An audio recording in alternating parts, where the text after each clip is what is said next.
Can an old Steve Rogers who no longer carries the mantle of Captain America save a world where he's no longer wanted? What's going on, Marvelites? I'm Joe, and today I'm talking about Avengers Twilight issue number 1, written by Chip Zdarsky, art by Daniel Acuña, and lettering by Corey Pettit. So I just got this comic earlier this week. I had no idea what it was even about. I just saw a lot of people talking about it on social media with the second issue that also just came out this week, and I was like, let me go ahead and check out this issue here, and I knew it had to be pretty darn decent because, well, Chip Zdarsky's writing it and he's pretty darn good. When we're looking just at this issue, I think one of the first things that stands out is really the artwork by Acuña. It is a very, it's just incredible that he's able to do this, what he can, and it's a very paint-like style, and it's honestly just even hard to compare him to absolutely really anything else. I think he does a really great job of mixing colors, using very dull and gray colors when he's showing like a hardened Steve Rogers compared to when Steve's like looking at his old self and reminiscing about the old times.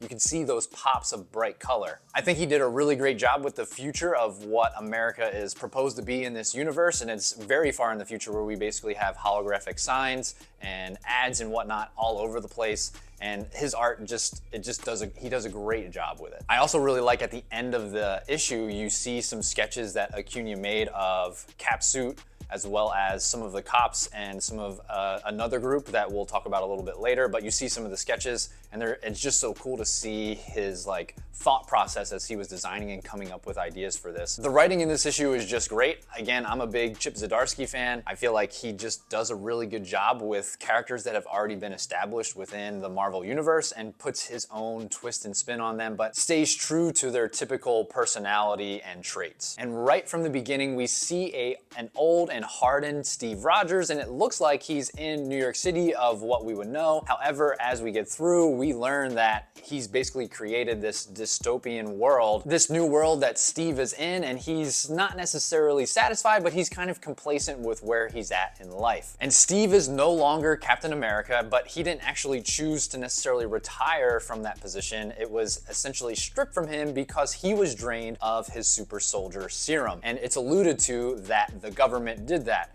Now, from going from a government that loved Steve Rogers and promoted him to now a government that basically took away his powers, why would they do that? So later in the issue, we learn about H-Day, aka Hero Day, which was basically a huge tragedy where thousands of lives were lost. As of this issue, we don't know much else about H-Day except for the fact that it truly affects Steve. You can see that it really affects him, and that it essentially changed the way the world looked at superheroes. Just from that and what we've seen after H-Day, there are not many more heroes that are just going around the world, at least to what we're used to seeing in the Marvel universe. And it seems again like the government has pretty much controlled what's happening and what's going on in terms of superheroes and kind of their abilities. So there is actually a meetup of some of the heroes that are left, again much older, including Steve Rogers and Luke Cage and Matt Murdock. And basically in this little meeting, they happen to meet in a park, and you can actually see the government spying on them as there's these like drone-like cameras in the panels, and you can see one specifically looking at them as they're talking. This is again, of course, obviously the government's control over what's happening. And in this meeting, we learn that, again, Luke and Matt are trying to fight the good fight as best as they can against this totalitarian government, and we learn a little bit more about what is making them so upset from some other panels. So in this issue, Steve is married to this lady named Rosa, and one morning when Steve is getting ready, we learn that she's watching the news, and on the news they are now saying there's going to be a special about Red Skull and how he actually wasn't the bad guy, in fact that he was actually trying to fight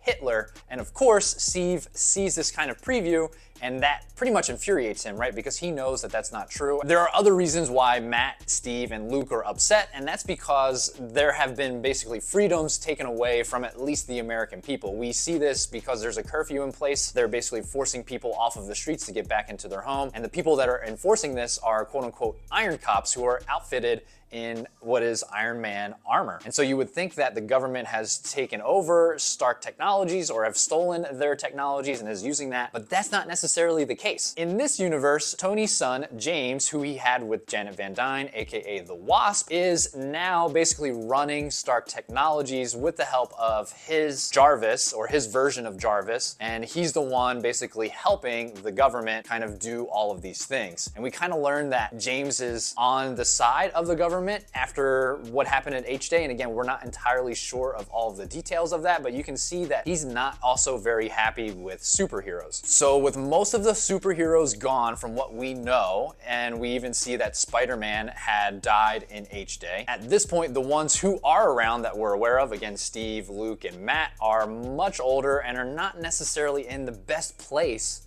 to be doing a total government takeover. Obviously, they all feel like they need to do something about it, and Steve basically feels even more strongly after he learns about this Red Skull special, as well as trying to help some kids who were out past curfew, but ends up getting beat down by some of those Iron Cops. Well, Luke Cage has been basically forming an underground resistance called the Defenders, and one of the things that they've been doing is recreating the super soldier serum. They tell Steve this, and he basically makes the decision that he's going to take it again. After he takes the serum, we see this older, even more buff Steve Rogers, and he's pretty much ready to run through a wall to pretty much save America. Basically, that's how the issue ends. So overall, I would say this issue right now, for me, is sitting at like an 8.5 to 9 out of 10. I really like the story. I'm excited to see where it goes. We're not entirely sure who the villain is. It's clearly the government who's in control, maybe slash James Stark, right? Another big cliffhanger, I think, right now, what everyone's wondering is where are all of the heroes and what actually happened on H-Day? And what makes that even more interesting, I think, is that in some of these panels where we see just regular everyday people, that they're in